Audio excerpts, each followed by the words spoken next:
Le balai de tracteurs et de camions transportant les premières cannes coupées a débuté timidement ce matin du côté de Morne-à-l'Eau. Quelque peu défraîchies à cause des conditions climatiques de l'an dernier, ces cannes sont les premières à être coupées. C'est une parcelle qui était assez humide, comme beaucoup d'autres parcelles sur la zone.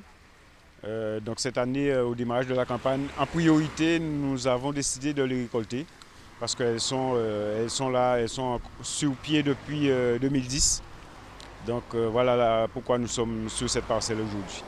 Malgré la clémence des conditions météorologiques constatées depuis quelques jours, certains sols regorgent d'eau, une situation qui ne facilite pas toujours la pénétration de la machine de coupe sur les champs. On fait de notre mieux pour avoir une bonne récolte, mais ce sera un peu difficile. Il faudrait attendre les 2 jours, le milieu du mois pour que le soleil arrive et le vent pour que les parcelles soient un peu plus secs. Créée en 1978, la CUMA de Morne-à-l'Eau compte plus d'une centaine d'adhérents.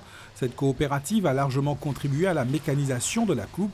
Les récurrentes questions de la fixation du prix de la tonne de canne, les NAO des ouvriers industriels et maintenant la détaxation du prix du carburant pour les opérateurs de coupe font ralentir le démarrage pour l'ensemble de la filière. Les démarrages de campagne sont toujours timides. Tout le monde n'est jamais prêt au même moment. Donc les structures qui sont prêtes s'arrangent pour démarrer. Et ça nous permet en fait de vérifier si tout est OK sur le matériel. Et je crois que c'est habituel un démarrage timide de la campagne. C'est après la première semaine que tout démarre véritablement. 24 000 tonnes de cannes sont attendues sur ce bassin pour cette saison. Une chose est sûre, la richesse saccharine ne sera pas excellente pour ce début de saison.